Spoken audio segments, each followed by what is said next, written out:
26장입니다. 이제 새로운 왕국을 위한 준비가 제목이 되겠습니다. 자, 우리가 여기 이제 마지막 예수님이 생애, 주님의 이 땅에서 생애는 마지막 부분에 왔죠. 자, 그냥 일반 사람들에게 비춰지는 죽음은 그 비참한 죽음, 종말에 그냥 끝나는 거잖아요. 근데 예수님께서의 그 생애의 절정은 지금까지 생은 그 최후를 준비하는, 저희를 위해서 준비하는 것에 지나지 않았다는 거예요.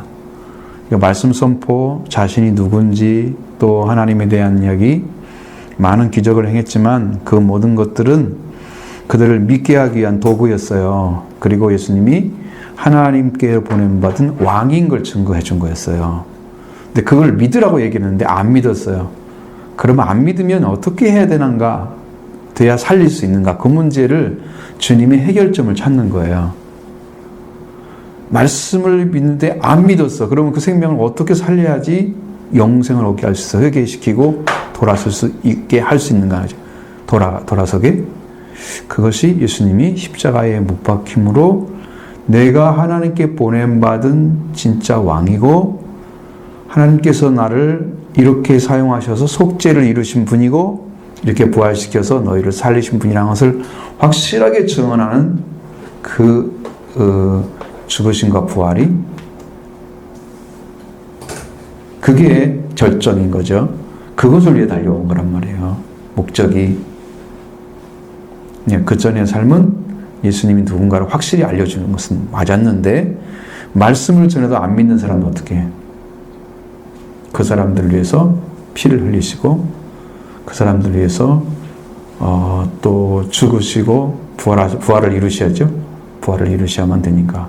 왜냐하면 죽으심은 범죄 때문에 이루어진 것이고 부활하심은 의 때문에 이루어지는 거예요. 의를 위해서 부활하시는 거예요, 예수님이. 그러니까 예수님이 죽으심이 반드시 있어야 되고 의가 나타나려면 부활이 있어야 되는 거예요. 예수님 부활이 없이는 여러분 의로움을 얻기가 완전하지 않아요. 우리 성경에 많이 나와요. 의를 얻는 데 있어서 예수님의 피가 나오기도 하고 부활이 나오기도 해요. 네? 예수님의 피를 통해서 그 생명이 죄가 덮어져요. 죄가 덮어지면 이제 그 사람은 죄인이 아니야. 그럼 하나님이 받아주셔야 되죠. 그게 이제 부활인 거야. 그게 의롭다는 얻는 거예요. 결국은 피로 얻는 거지만 그 끝은 뭐다? 부활이란 말이에요. 그 부활되심 없이 부활의 신앙 가지지 않고는 결단코 하나님 앞에 갈 수가 없어요. 이게 부활이 중요한 거예요. 부활의 중요점이에요. 그러니까 그것이 필요한 거예요. 지금 여기 최후의 이 생애에 있어서 이게 중요한 것은 바로 그 부분이고, 그래서 복음서 기자들이 다 이렇게 글을 쓰려고 붓을 다 들었지만 예수님이 전했던 말씀에 비추어서 예수님이 순환을 당하는 모습이 더 길어. 다른 내용들보다. 그리고 26장, 27장은 순환당하는 일이잖아요. 그렇죠? 그 다음에 28장은 부활장이란 말이에요. 그러니까 부활은 짧게 나와 있어. 딱 그렇게 만들어져 있어. 다른 것에 비해서 순환이 긴 거야. 다른 말씀들은 짧게 이렇게 써 있는데 순환에 대해서는 거의 자세하게 다루고 있단 말이에요.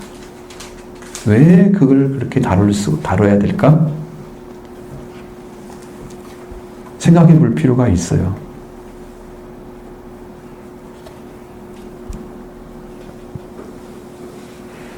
십자가의 죽으심에 대한 이야기가 굉장히 중요하게 다루니 마가복음에서는 14, 15장, 누가복음에서는 22장부터 23장, 요한복음에서는 18장부터 19장까지.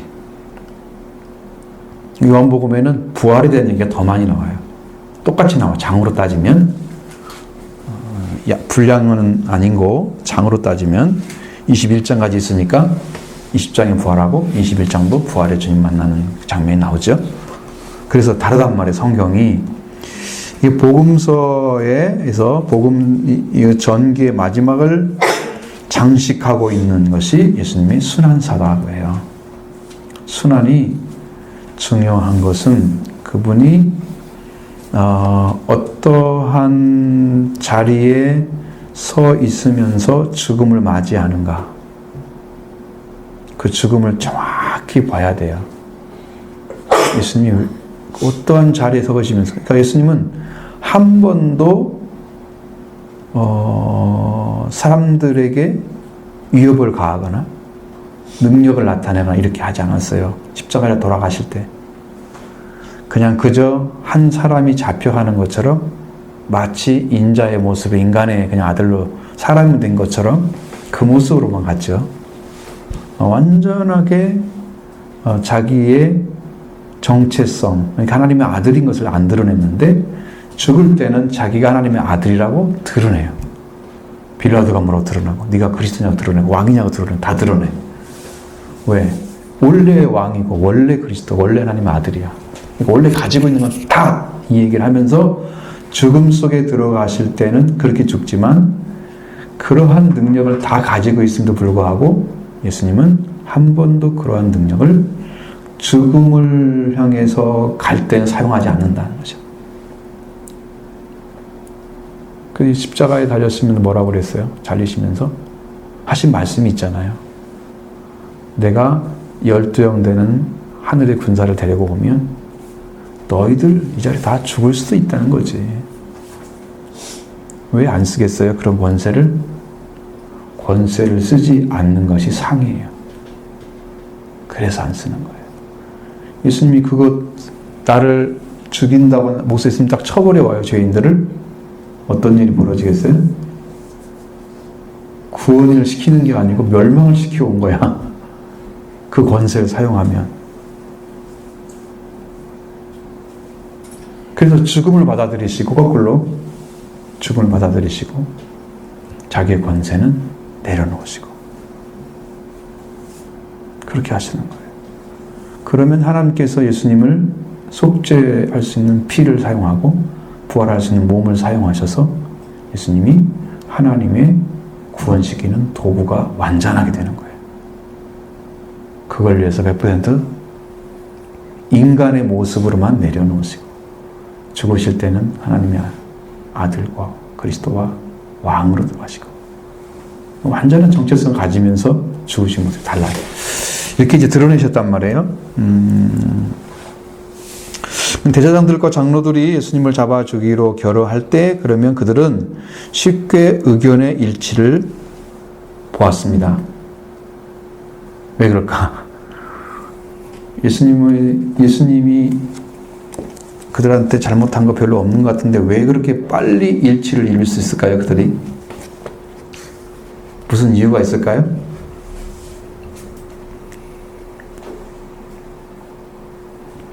사실은 여러분이 생각하지 않았을 텐데 내가 물어봐서 그런 게 대답을 한번 잘해봐요. 응? 사탄이 시켰어? 그렇게 사용할 사람들을 모아서 했지 않았을까?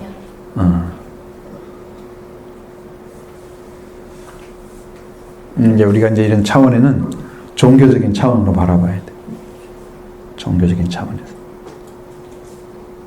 왜 그렇게 그 사람들은 예수님의 말씀에 대해 동의하지 않으면서 죽이는 것은 그렇게 빨리 동의를 해가지고 같이 일치를 이룰까 이거야. 아주 신기한 일이잖아요. 정교적 싸움이 굉장히 심한 사람들이야. 대제사장들, 장로들, 바리새인들하고 대제사장 쪽에 속해 있는 사람들은요, 사두개인들이잖아요. 이 사람들은요, 이렇게 적이에요. 생각이 적인 사람들이 일치를 딱 이루는 거예요. 예수님 죽이는 데는. 그러니까 그런 모습을 보면서 그들이 무슨 생각을 가지고 저렇게 예수님을 쉽게 죽이려고 하는지에 대해서 성경에서 어떠한 그 근거는 주질 않아요. 근데 그 사람들은 자기의 기득권을 마구 깨트리는 성전에 대한 것이나 성전도 자기 방법대로 그냥 제사를 드리고 하면 좋은데 예수님 그거 못하게 땅 때리쳤잖아요. 그죠? 뭐 돈 바꾸는 사람도 내리쳤죠. 내보내고 소아배주기 양 뭐 다 내보내주면 하나님의 집을 강도의 굴로 만들었어요. 예수님이 그거 다 청결하게 다시 다 잘라버렸어요. 그들이 하고 있는 것에 대해서 그 종교적인 것들을 막 쳐버린 거잖아요. 그 나중에는 얼마나 화가 났는지 네가 무슨 권세를 이거 하냐고 막 도전하잖아요. 화가 멀까지 난 거예요, 사람들이. 자기들 종교에 대적했다고 죽이는 거예요. 다른 게 없어. 자기들이 지키는 안식일도 안 지키고 정결부터 우습게 보면서 자기들이 지켰던 것들은 싹 폐지시키려고 그렇게 하고 오히려 거꾸로 자기들이 지키고 있는 고르반 같은 건 내리쳐가지고 어떻게 해요? 내가 부모님께 드려야 할 것을 하나님께 드리겠다 하기만 하고 고르반 하면 드릴 의무가 없어져 버려가지고 부모님께 안 드려도 돼 이렇게 돼버리는 거야. 그러면서 하나하나를 유대교에 가졌던 전통을 갖다 막 깨트려 버리는 그런 일을 행하시니까 이게 다 적이 다 돼버린 거야. 그 람 속에는. 그럼 우리도 여러분 생각해 보면 내가 지키는 신앙에 예수님의 말씀이 들어가서 그건 아니야 이렇게 바꿔주려고 하면 막 도전을 한다면 속에서 안 바꾸려고 그게 있어요. 인간은 다. 옛날에 가졌던 생각이나 이런 것들을 말씀 옆에 내려놓지 않는 거야. 그럼 예수님을 갖다 죽이는 거지. 예수님이 이제 요한복음에서 나오잖아. 이런 말씀 하시잖아요. 내 말이 너희 속에 들어갈 것이 없으므로 나를 죽이려 하는도다. 그러잖아요. 예수님의 말씀을 받지 않는 자는 예수님을 죽이는 자예요. 동일하게. 그래서 그들은 예수님 말씀을 받기는커녕 자기들의 종교 세력을 지키기 위해서 예수님을 죽이는데 혈연이 되어 있는데 누구나 똑같이 그냥 종교적 일치를 그냥 봐버리는 거예요. 죽이자. 그래 같이 하자. 다 종류가 다른 놈들이 바리새인들, 사도들 다 다르잖아요. 달라요. 근데도 그렇게 하는 거예요. 그러니까 진짜 복음을 모르는 사람들은 복음 앞에 그 복음이 주시는 능력과 권세를 잘 이해하지 못하고 예수님 주신 말씀도 잘 알아듣지도 못하고 그들이 원하는 그 방법으로만 판단을 하고 그리고 예수님을 대항하는 자리에 그대로 서 있어요. 회개하지 않나 그 말이에요. 예수님이 처음에 오실 때 오기 전에 누가 왔어요? 세례 요한이 왔잖아요. 왜? 회개를 시켜서 예수님의 말씀이 들어가게 하려고 세례 요한을 하나님 보내신 거거든요. 목적은 세례 요한의 세례를 받은 사람들은 사두개인 바리새인이 아니었어요. 일반인들이었어요. 사두개인 바리새인들이 저것을 구경하고 있는 거, 독사의 자식들아 막 그렇게 욕하는 것은 바로 그들의 버려요. 회개하면 열매주면 니네는 독개한 불에 돌렸으니까 너 그냥 불에 던져볼 거야. 이렇게 이제 위협하듯이 얘기를 하지만 그들은 그 말을 듣질 않잖아요. 그렇죠? 제가 나갔네.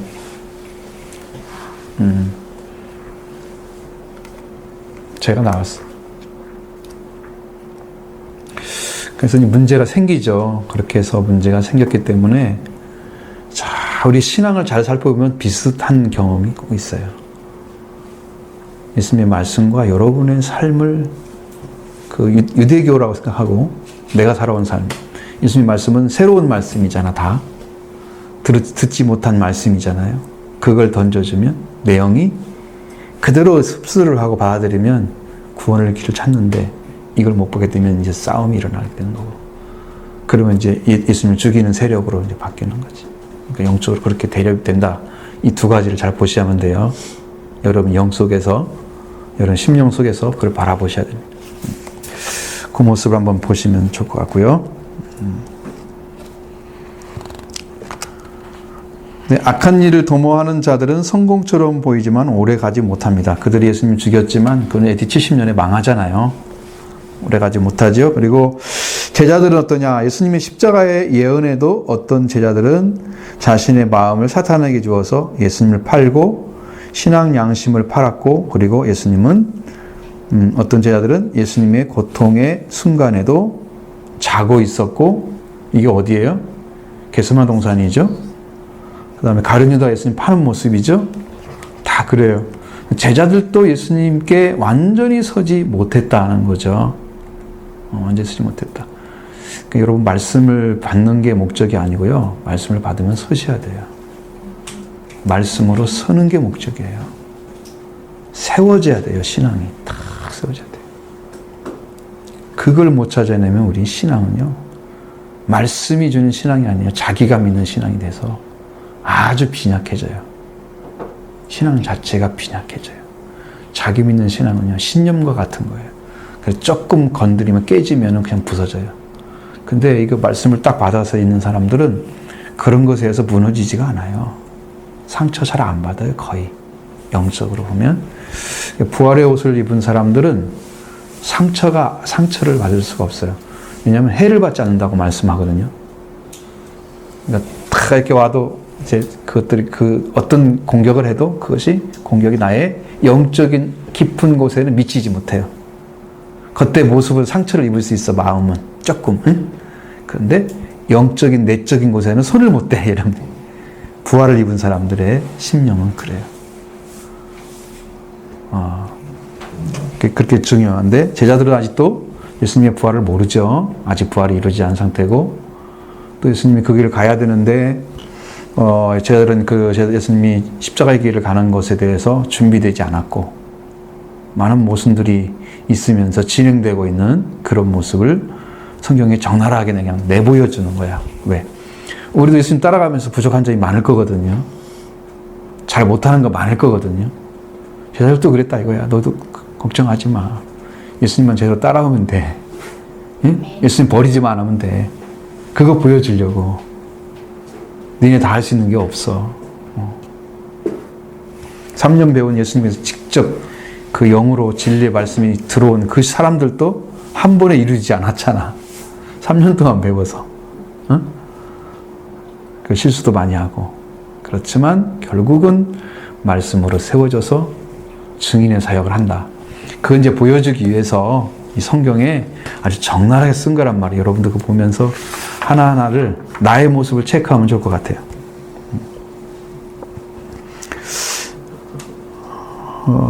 그리고 오늘은 예수님을 섬기는 나의 모습은 어떠한가에 대해서 우리를 배우는 거죠. 그게 목적이에요. 자, 큰 1번입니다. 예수님의 십자가 사건 예언과 유대인의 모후입니다. 예수님의 십자가 사건 예언과 유대인의 모후. 마태복음 26장 1절로 5절.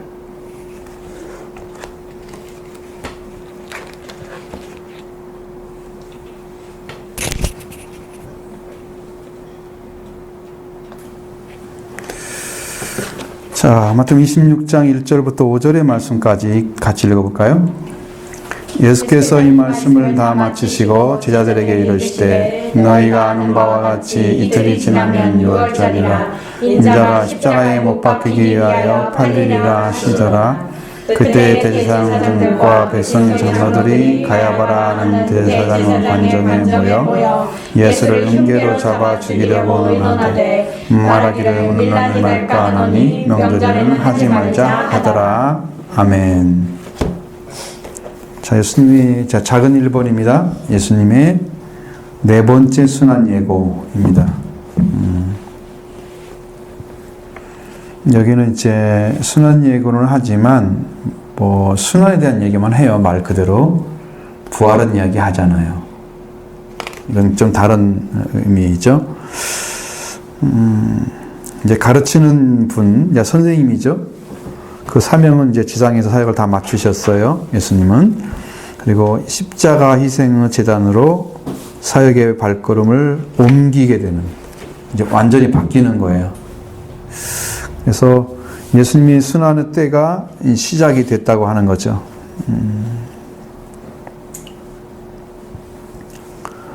원래 예수님이 이름을 설명할 때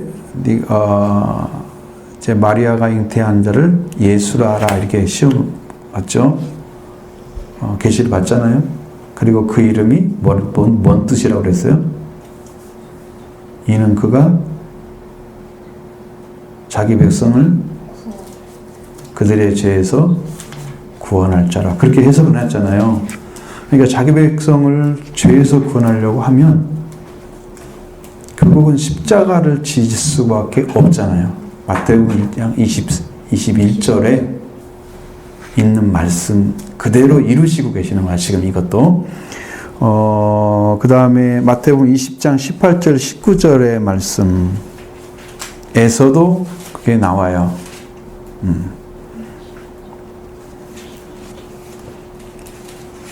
어디요?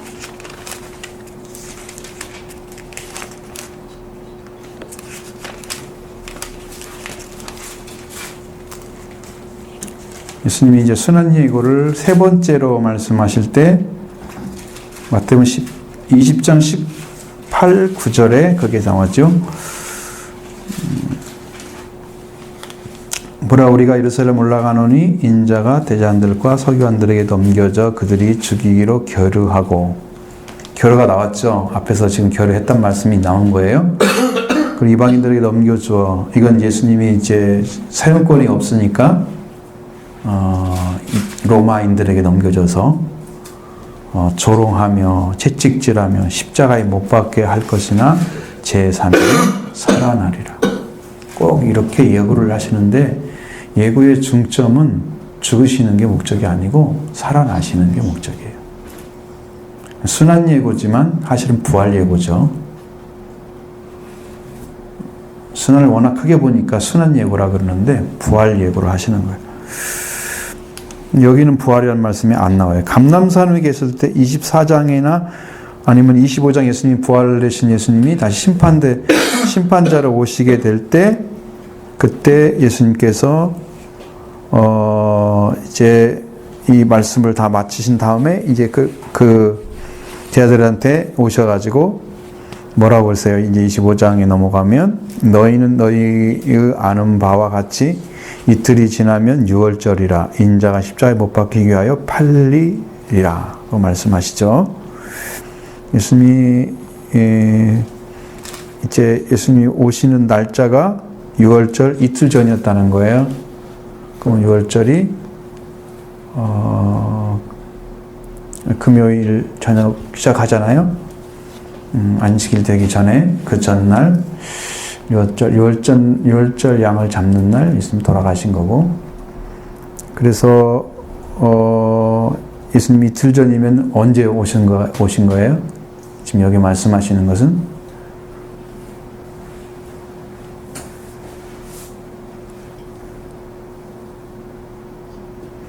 유월절 양으로 돌아가시는 때가 언제 무슨 요일이에요? 금요일이잖아요. 그러면 거의 앞에 이틀을 빼면 수요일 정도 되겠죠. 지금 우리 날짜 따지는 거야. 우리 날짜로만. 뭐 그런 게 의미가 있는 거 아니고, 이틀 전이라 그러니까 한번 생각을 해보는 건데, 그렇게 예수님 오셔서 이제 이틀이 지나면 유월절이다. 인자가 십자가에 못 박히기 위하여 팔리게 될 거다. 그렇게 말씀하시는데, 이것은 유대인들이 모의했다는 말과 연결이 되어 있잖아요. 죽이기로 모의했다. 그거 결의가 이루어졌다는 말하고 연결이 되어 있단 말이에요. 그것이 제장들과 장로들의 제장들과 백성의 장로들이 가야바라 하는 대제사장을 관정에 모여 예수를 흉계로 잡아 죽이기로 의논하매, 의논했죠. 근데 이 사람들이 두려워하는 것은 밀란이었어요. 밀란을 두려워하는 거예요. 하나님을 두려워하는 게 아니고 예수를 죽여도 하나님의 보내신 자를 죽인다는 생각에 가지지 않는 거예요. 예수님은 하나님이 보낸 자가 아니에요. 그들에게는. 그러니까 하나님을 두려워하지 않아요.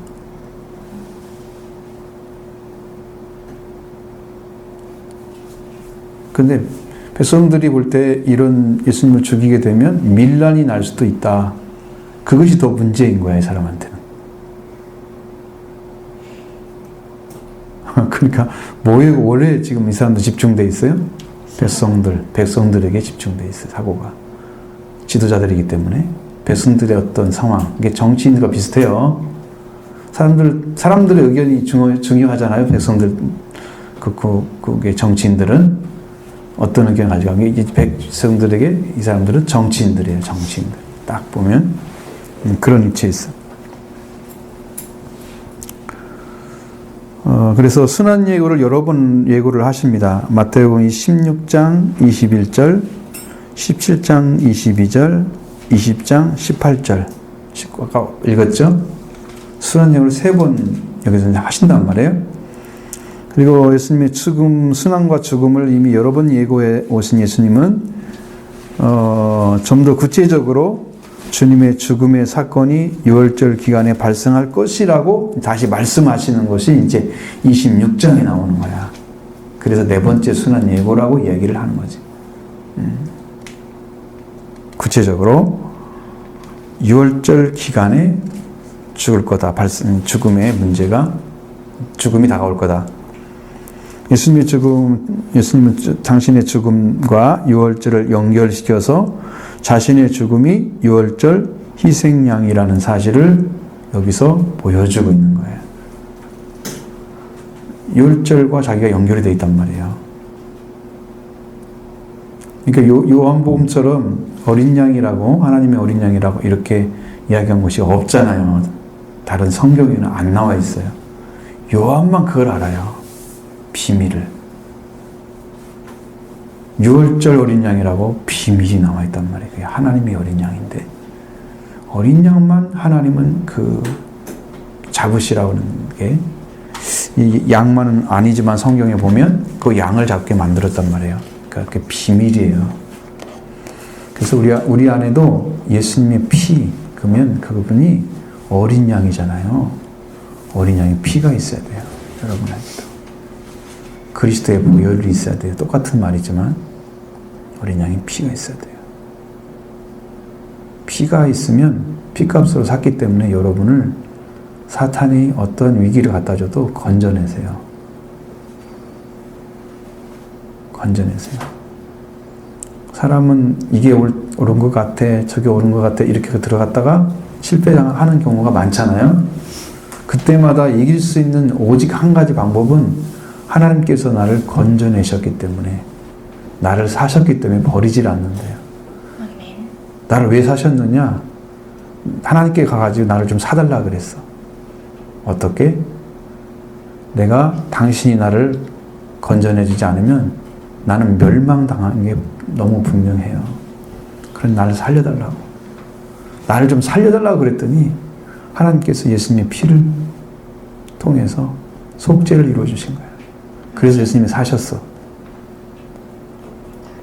그걸 죄인으로 들어가 난 죽은 사람인지 모르고 신앙생활을 하면은 예수님 필요하지 않아. 나는 죽은 존재인데 예수님과 함께 살아야 살아가는 거지. 예수님 없는 사람은 죽어가는 거야. 이 땅에 사는 것이. 사탄은 살아간다고 얘기하지만 우리는 죽어간다고 보여. 영적으로.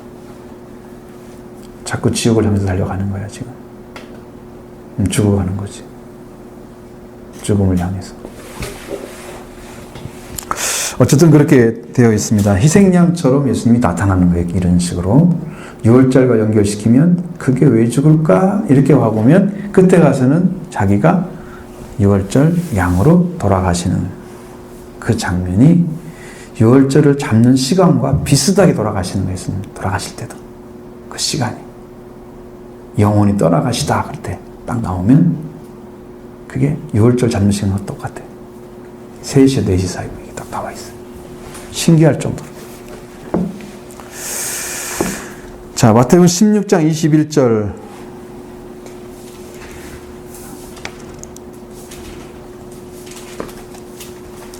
말씀을 여러분 같이 보시면 예수님이 제 첫 번째 순환 예고를 예수님 하시는 거예요. 같이 봅니다. 이때로부터 예수 그리스도께서 자기가 예루살렘에 올라가 장로들과 대사들과 서기관들에게 많은 고난을 받고 죽임을 당하고 제3일에 살아나야 할 것을 제들에게 비로소 나타내시니.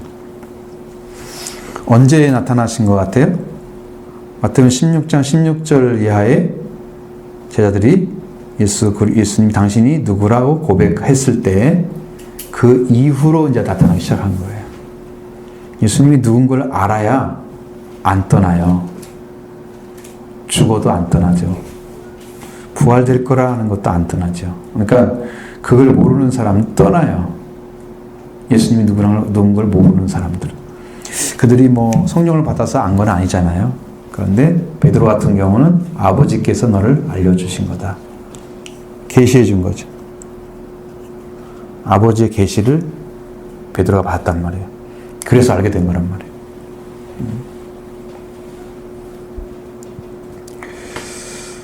그래서 이렇게 죽고 고난을 당하고 받고 죽임을 당하고 제3일에 살아날 부활까지를 제자들에게 비로소 말씀하기 시작하는 거예요. 자, 그것이 이제 첫 번째 예고요. 두 번째는 17장 22절부터 3절의 말씀. 이제 아주 다른 형태로 말씀하세요. 내용이 아주 판약이 달라요. 자, 22절부터 17장 22절 23절 봅니다.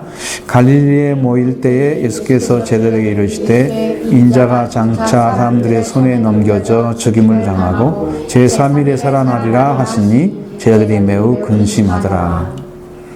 제자들이 이제 예수님의 죽으심에 대한 이야기가 이제 근심으로 바뀐 거예요. 장차 사람들의 손에 넘겨져 죽임을 당하고, 그러니까 예수님이 스스로 죽으러 간 게 아니고 넘겨진다는 말은 팔린다는 뜻입니다. 팔아서 넘어가는 거예요. 넘겨진다는 말은. 그러니까 예수님은 사람들의 손에 의해서 이렇게 죽임을 당하게 되는, 그리고 제3일에 살아나리라. 이 살아나리란 말씀이 제자들 마음속에 힘이 크게 올렸으면 이 근심이 사라졌을 건데 살아나리란 말씀을 몰라요. 죽는 것만 보이는 거예요. 자, 불신의 심령은요, 예수님의 부활을 안 믿어요. 예수님이 죽으심은 당연히 죄 때문에 죽었겠지. 자기 죄 때문에. 그렇게 생각하겠죠?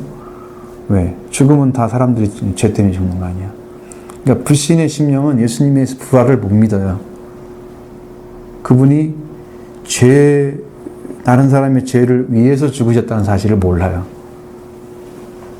안 믿기 때문에.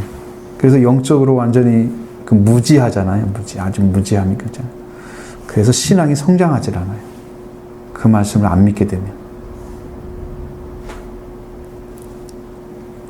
예수님이 말씀하시잖아요. 내가 나다. 내가 그인지를 모르면 너희는 그 죄 가운데 죽을 것이다. 그러잖아요. 예수님 하나님 보내신 바로 그분이야. 나야 그게. 나를 믿어. 라고 얘기를 하시는데 그것을 못 믿는 거예요. 인정하기 싫은 거예요. 여러분도 이런 사람 있잖아. 혹시라도 그런 사람 있으려면 봐봐. 여러분 딱 사람만 봤을 때 저 사람은 내 밑에 있는 사람 같아 라고 느껴지는 사람들이 있으면 말할 때 살짝이 말하면 반말도 잘하고 쉽게 사람들 말도 놓고 막 이런단 말이야. 그런 거 있잖아요, 여러분들. 그거 몰라요? 알죠? 너무 밑에 사람이 생각하니까 그냥 쉽게 보는 거야, 그 사람을. 예수님이 사람들한테 지금 이 유대인들한테 이렇게 보인 거야. 예수님이 쉽게 볼 사람이야. 말 함부로 해도 돼. 미쳤어, 너 완전 돌았지, 정신적으로. 막 그렇게. 뭐 자기를 하려고 하는 거야? 예수님 말을 함부로 해도 되는 것처럼 이렇게 예수님은 막대하는 사람들이에요. 나사렛 촌에서 무슨 선언을 나올 수가 있어, 무슨. 그러니까 아무것도 인정되지 않는 거야. 왜? 유대인들도 계율이 다 있잖아. 다 랍비가 다 있단 말이야. 랍비 누구한테 배웠다는 걸 다 거의 다 알고 있을 거라면 자기들끼리는 그 사이에서 세계 속에서. 이 사람은 랍비도 없어. 우리 축에 들을 수 있는 아무것도 없는 거야. 그 누구를 가르쳐, 이 사람이? 자기들이 보기에는 그냥 무학한 한 인간에 불과한 거지. 권위를 인정하지 않는 거야. 랍비는 그 당시에 새로운 예를 들면 정결례식이나 그런 것에 대해서 추가하거나 이런 걸 할 수 있는 권위가 주어진 사람들이야. 그러니까 엄청나게 마치 성경처럼 여기는 그것을 랍비는 그걸 권한을 가지고 있었어.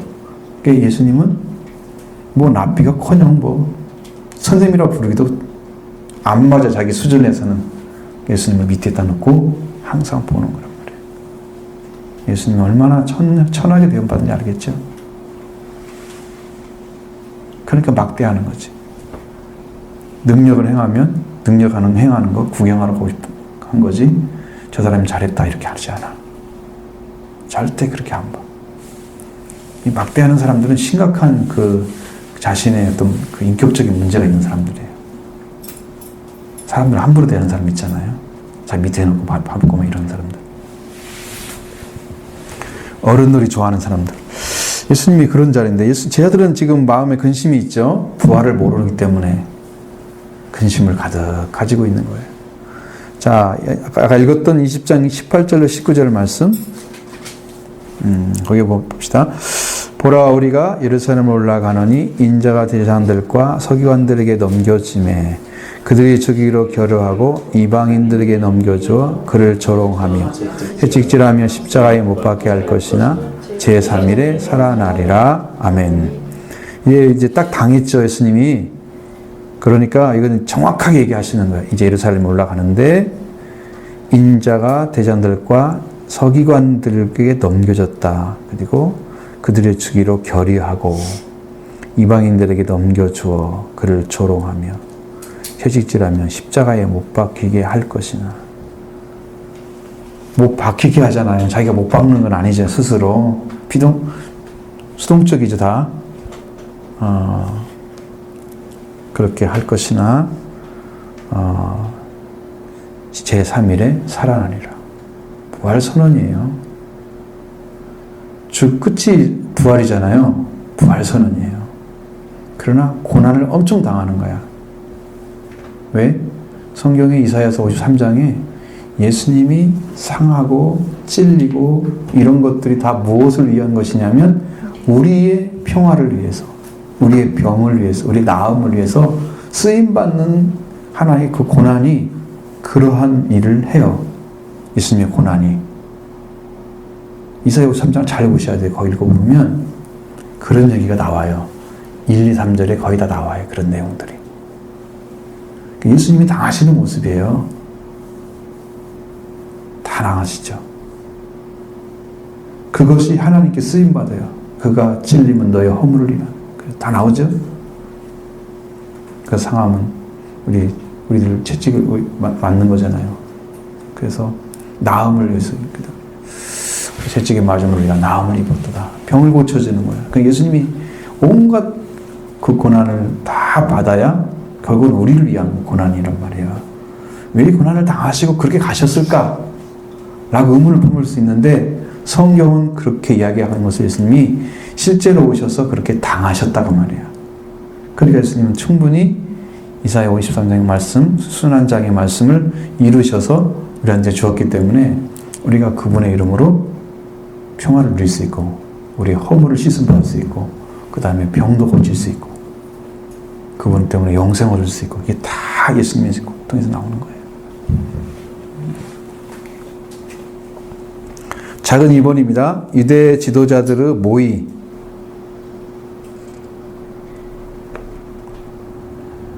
자, 유대 종교 지도자들은 예수님께서 팔레스타인 전역에서 하신 놀라운 사역들 때문에 매우 긴장해 왔습니다. 왜? 그가 능력을 행하면 담당할 수 있는 부분이 없어. 긴장할 수 있죠? 충분히 긴장합니다. 그래서 함부로 잡아다가 죽이거나 이거 못해. 너무 크신 분이고 강하신 분인 것을 알아.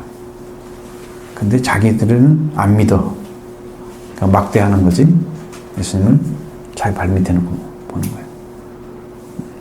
강하니까 뭐 그렇게 잡아다가 쉽게 죽일 수 없고 또 백성들이 따라다니기 때문에 밀란이 일어날 수 있어. 잘못하면 예수님 함부로 못해. 그런 것 때문에 지금 이렇게 긴장 관계가 계속되는 거지.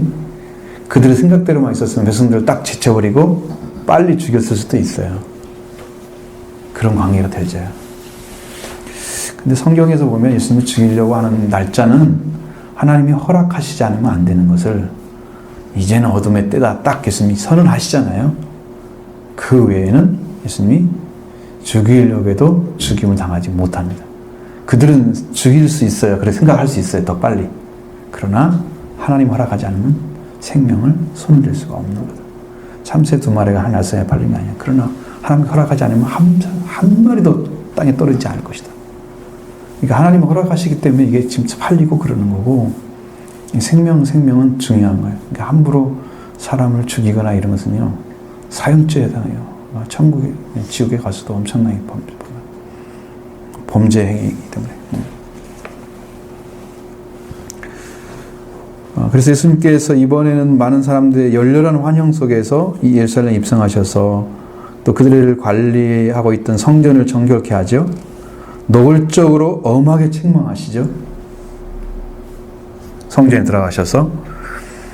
자, 그래서 예수님께 대한 분노와 적개심이 아주 고조된 지도자들, 산헤드린 의회에, 지도자들이 산헤드린 의회를 소집을 하게 됐습니다. 그리고 구체적으로 그분을 어떻게 체포해서 할 건가를 모의를 하게 되는 것이 이제 3절부터 5절의 말씀 안에 들어있는 거예요. 아직 급해졌어요. 예수님이 지금 바짝 오셨잖아요. 예루살렘으로. 그러니까 아주 급해졌어요.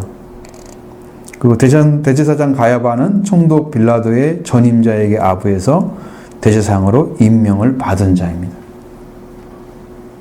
대제사장이 하나님이 선택해서 세운 사람이 아니야. 정치인이야, 정치인. 빌라도 가가지고 좀 나를 좀 세워주라 해가지고 뭔가 이렇게 하면 당신에게 충성하겠어 이렇게 아부를 해가지고 세워진 반 사람, 가야바, 그런 사람들이 정치를 하고 있다 이 말이에요. 지금 지도자처럼. 그래 그가 자기의 어떤 욕구를 충족하기 위해서 수단 방법을 가리지 않고 살았던 사람으로 표현되어 있습니다. 요한복음 18장 14절에. 그러니까 여기서 산헤드린 공회원들은 이런 가야바에게 모여들었습니다. 왜 그럴까요? 그렇게 할 수밖에 없지만 성경에 예언이 있단 말이에요. 시편 기자는 어떻게 말하냐? 우리가 이제 시편 1편에 나온 것처럼 악인의 길을 쫓지 아니하며 복 있는 사람 말씀이죠. 죄인의 길에 서지 아니하며 오만한 자의 자리에 앉지도 말라고 하셨죠. 자, 이들은 결의사항은 뭐냐면 예수님을 죽이되 명제를 하지 말자. 밀란이 날까? 한다 그랬어요. 이들이 두려워하는 것은 밀란이고 백성의 민심이지 하나님을 두려워하지 않았다. 이 말은 예수님 하나님 아들로 인정하지 않았다. 똑같은 말이에요. 그러니까 막대가 되는 거야. 하나님 아들이 아닌데 뭐. 내가 안 믿는데 뭐. 당신이 믿든지 안 믿든지 하나님 보내신 자를 함부로 대하는 것은 바로 하나님께 대적하는 세력이 된다는 걸 모르는 거죠. 두려운 상황이에요. 이제 만약에 밀란의 가능성이 없었다면 명절이라 할지라도 예수님을 죽일 수 있었다는 데 의도를 내포하고 있는 거예요. 충분히 죽일 수 있다. 그런데 이제 그들이 만약에 그런 무리수를 둘 경우에 어떤 일이 생길까요? 그들의 관심은 하나님이 아니라 자신의 안일함입니다. 자신이 편안해야 돼. 일을 처리하더라도 잘 처리해서 자기들도 편안하고 백성들의 문제도 안 생기고 이렇게 돼야 한단 말이에요. 자기의 목적이 이제 그렇게 돼 있어요. 자, 큰 두 번째는 마리아가 예수께 향유를 부음. 갑자기 예수님이 지금 예루살렘에서 이제 십자가에 못 박혀서 팔리는 장면이 나오면서 이 마리아가 다 나온단 말이에요, 갑자기. 이게 무슨 의도가 있을까? 나중에 읽어보면 뒤에 나와요. 그래요. 자, 거기에 먼저 읽고요. 16절부터 13절 말씀까지 보도록 하겠습니다. 예수께서 베다니 나병 환자 시몬의 집에 계실 때에 안녀가 매우 귀한 향유한 역합을 가지고 나와서 식사하시는 예수의 머리에 부으니 제자들이 보고 분개하여 이르되 무슨 의도로 이것을 허비하느냐 이것을 비싼 값에 팔아 가난한 자들에게 줄 수 있었겠도다 하거늘 예수께서 아시고 그들에게 이르시되 너희가 어찌하여 이 여자를 괴롭게 하느냐 그가 내게 좋은 일을 하였느니라 가난한 자들은 항상 너희와 함께 있거니와 나는 항상 함께 있지 아니하리라. 이 여자가 내 몸에 이 향유를 부은 것은 내 장례를 위함이니라. 내가 연질로 너에게 이르노니 천하에 어디서든지 이 복음을 전파되는 곳에는 이 여자를 말한 것도 행하여 그를 기억하리라 하시니라. 아멘. 이제 여기에 병행 구절이 마가복음에서는 14장 33절로 9절에 있고요. 요한복음에는 12장 1절로 8절에 있어요. 병행 구절이에요. 읽어보면 거의 비슷한 내용이 들어있을 거예요. 근데 이제 마리아가 향유를 부은 이 행위는 예수님의 고통을 위해서 들리신 예수님의 장사를 준비하기 위한 것이었다. 이게 참 너무 놀라운 거예요. 예수님 돌아가시지 않았는데요. 벌써 향유를 부으시는 거예요. 준비를 미리 한 거예요. 근데 예수님이 그것을 모르셨다면 이 여자는 제자들이 말한 것처럼 향유를 허비한 거예요. 예수님이 장사를 위해서 했다면 허비가 아니에요. 실제로 준비한 거예요. 어마어마한 차이예요. 예수님이 그걸 아셨잖아요, 정확하게. 그 예수님이 장사를 위해서 준비한 거예요. 다른 사람들은 모르지만 예수님은 알고 계셨다. 그게 놀라운 거예요. 성경에서 여러 군데 이제 내용들이 다른 게 본 걸 여러분 많이 말씀을 공부를 했을 때 들으셨잖아요. 어떤 성경에는 예수님이 향품과 향유를 붓지 않았다고 나와가지고 이제 그 안식 후 첫날에 가가지고 그걸 가려고 이제 예수님이 시체를 찾아가는 그 여자들의 모습이 나오잖아요. 누가복음에 이렇게 나오거든요. 근데 그 전에는 다른 성경에는 아리마대 요셉이 이런 사람들이 이미 향유를 다 부었다고 나온단 말이야. 이게 왜 이렇게 차이가 나는지 이걸 이제 우리가 비교할 수 있는 부분들이 별로 없어서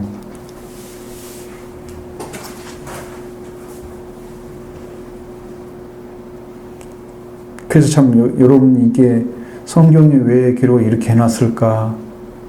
똑같은 사건인데 왜 다른 내용이 나와? 이러면 이제 혼란스럽죠? 읽으면서 혼란스럽죠? 왜 똑같이 안 써놨을까? 좀 그런 것이 있는데 일단은 이제 표준으로 삼을 수 있는 부분들은 우리가 일단 마태복음을 읽으면 마태복음서 먼저 표준이 많이 되죠. 주로 마태복음에서 먼저 보아야 되겠죠. 자, 작은 1번입니다. 마리아의 헌신입니다.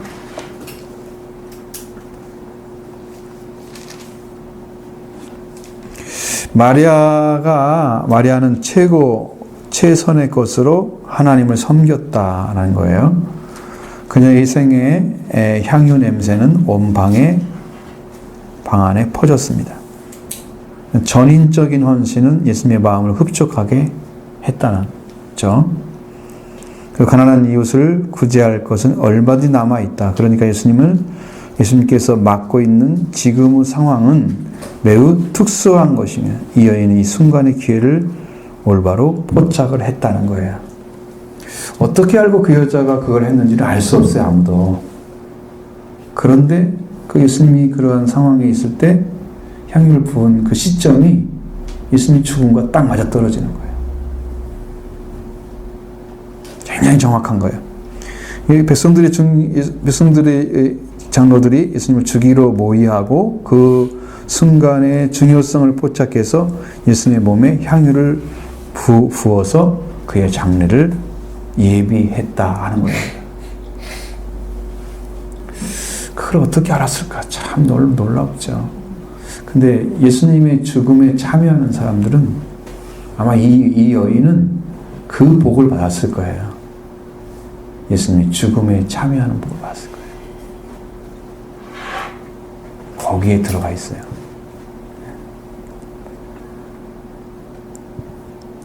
적어도 이 기회를 놓쳐버리면 결단코 다시 기회가 주어지지 않을 것이라는 사실을 마리아는 직감을 한 거죠. 예수님이 왜 왔다는 사실도 알았다는 거죠. 그러니까 최고 비싼 거, 향유. 그걸 이제 머리에 부어서 예수님의 장례를 준비했는데, 작은 2번입니다. 제자들의 비난. 그럼 제자들은 무엇을 보고 있을까요? 그리스도를 위해서는 우리의 생명을 드렸다 할지라도 그리 큰 것이 아니다 하는 거죠. 그런데 주님의 제자들은 왜 이 여자의 기름 부은 것을 허비로 보았을까?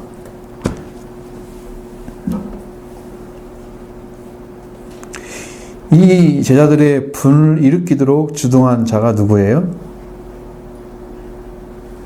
누구였을까요?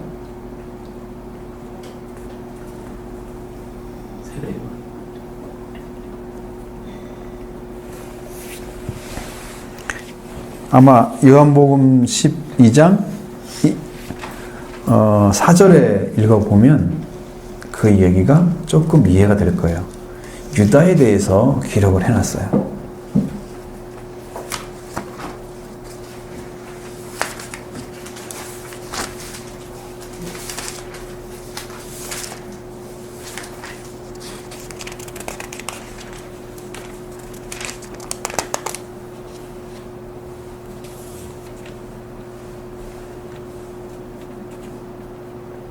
거기 보면 제자 중에 하나로서 예수를 예수를 잡아줄 가룟 유다가 말하되 이 양이로 어찌하여 300데나리온을 팔아 가난한 자에게 주지 아니하느냐? 이렇게 말한 것은 가난한 자를 생각한 것이 아니었다. 도둑이라 돈깨를 맞고 거기 있는 것을 훔쳐가는 사람이었다. 그러니까 자기가 가난한 자들에게 주려고 주지 않고 왜 이렇게 허비하느냐라는 것은 무슨 말을 하고 있는 건지, 무슨 말을 하고 있어요? 응?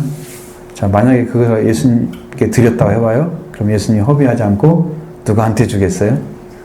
유다한테 딱 주겠죠? 유다는 팔아가지고 돈도 훔쳐갈 준비 다 돼 있는데, 응? 자기한테 안 오니까 이제 화가 났어. 그래서 허비하느냐고 이야기한 거야. 성품을 알겠죠? 성품이에요, 성품. 그래도 괜찮은 것처럼 생각하는 거죠.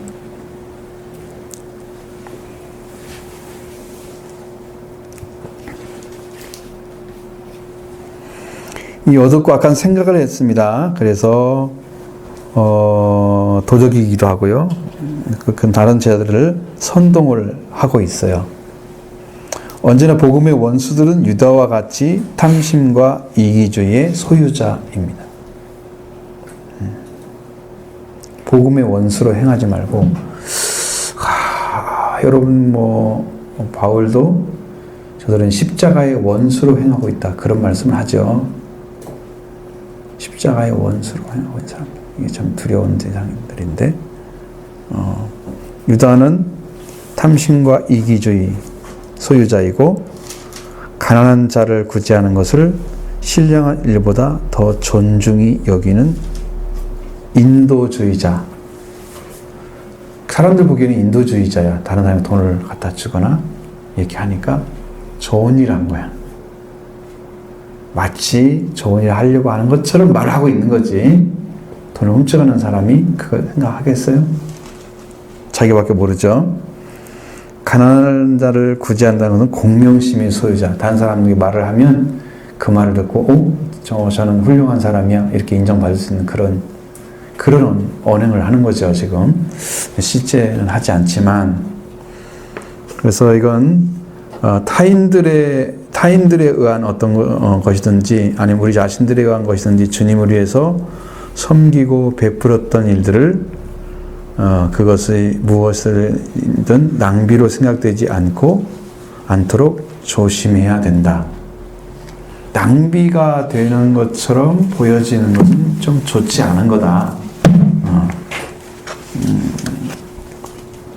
그것은 괜찮은 거예요. 근데 그것이 이제 제대로 이 가룟 유다가 하는 말과는 좀 다르지만 그것은 제대로 이제 어떻게 예수님 바라보는지 보시면 알 수 있는데, 그럼 보겠습니다. 3번, 작은 3번의 제목은 예수님의 축복입니다.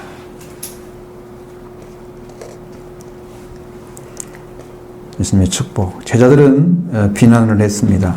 예수님은 그 여인의 행위를 통찰력 있는 행동으로 칭송을 했다 그랬어요. 그러니까 예수님은 분명하게 자신을 위해서 지금 붓고 있다는 사실을 그대로 받아들인 거예요. 인정을 한 거예요. 그리고 예수님의 죽음을 장식한 여인의 행동은 복음과 함께 없어지지 않고 계속 전달될 것이라고 격려를 하는 거예요. 복음이 전해지는 곳에 이 여자 행한 일도 다 기억하게 하리라. 오늘 우리도 기억을 하잖아요. 그 말씀을 듣고. 이 여자가 어떤 사람일까 막 궁금해지잖아요. 어떤 신앙을 가졌길래 우리가 지금까지 그 여자를 계속 들을 때마다 이 말씀을 듣지? 계속 기억하게 하시고.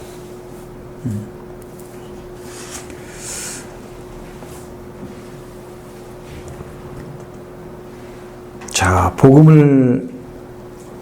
복음이 아니죠. 여자가 하는 건 복음은 아니에요. 그리고 복음을 듣고 어떻게 살았느냐 하는 희생의 삶, 섬김의 모델이 성경에는 필요해요. 정말 말씀을 들은 사람들의 삶이 어떠해야 되는지에 대해서 이야기하는데, 예수님은 이렇게 해라, 이렇게 말씀을 순종해라, 어떤 영적인 위치를 주시고 말씀을 주시고 하라고 한단 말이에요. 그럼 그 사람들이 그 위치를 가지지 못하고 있으면 그 말씀을 생활 못한단 말이죠. 근데 결국은 그 위치를 찾은 사람만 복음을 이제 행위를 하는데, 이 여자는 어떠한 자리에 있길래 예수님께 이렇게 자신을 희생할 수 있을까? 대상이 예수님이잖아요. 제자들도 아니고 사람도 아니야. 예수님이란 말이에요. 그러니까 주님을 대상으로 해서 희생을 하는 사람들. 어떤 신앙일까? 이 문제를 지금 우리한테 보여주려고 하는 거예요. 모델로 보여주려고 하는 거예요. 사랑이나 믿음, 용기, 그리고 자기 희생의 모델인 여인의 행위는 모든 기독교인들에게 요구되는 신앙적인 자질들이라는 점에서 그 중요성이 인정되고 있다는 거예요. 지금도 아마 이 여인에 대해서 말을 하면 정말 희생적인 사람이에요. 아마 그 여인이 가지고 있는 것 중에 최고 비싼 것을 드렸을 거란 말이죠. 향유를 드린 것은 가장 가치 있는 걸 드린 거예요. 그럼 여러분, 그것은 이제 보이는 면에서는 향유죠. 보이지 않는 면에서는 여러분의 생명을 말하는 겁니다. 이 향유가 여러분의 생명을 말하는 거예요. 여러분 자신을 주님께 헌신하는 걸 말하는 거예요. 그래서 여러분이 나는 아무것도 아닙니다, 죄인입니다 하고 깨트리면, 내가 죄인이 되면, 그 깨트려지면 예수님의 생명의 향기가 나오게 된단 말이에요. 여전히 죄인으로 있으면 죄인의 냄새만 풍기며 살겠죠. 그러나 예수님 앞에 자신을 깨트리게 되면 그래서 향기가 나기 시작합니다. 우리가 죄 가운데 있는 우리를 주 앞에 내놓으면 주님으로부터 오는 향기를 다시 받아서 채워져. 영적인 것은 그렇게 회복되는 거예요. 주님의 관계에서만 이 문제가 해결돼야 되는 거죠.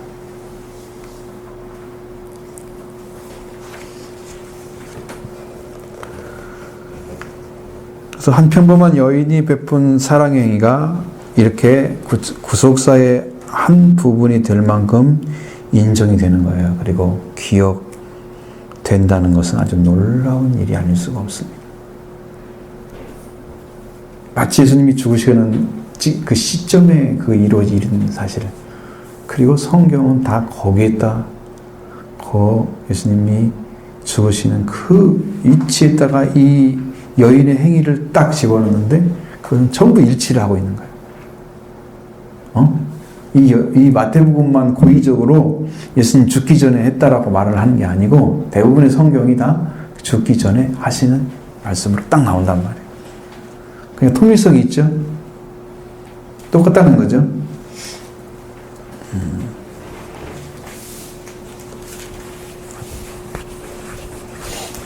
그래서 예수님이 말씀하신 것처럼 이 여인의 이야기는 지금도 우리에게 기억되고 있습니다. 자,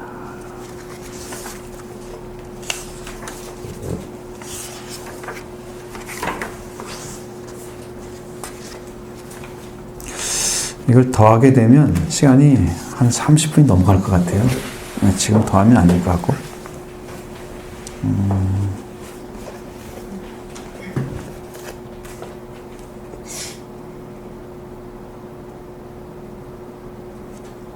자, 여기에 대해서 여러분들 좀 하실 말씀 있으면 같이 나누고. 그러면 좋겠습니다.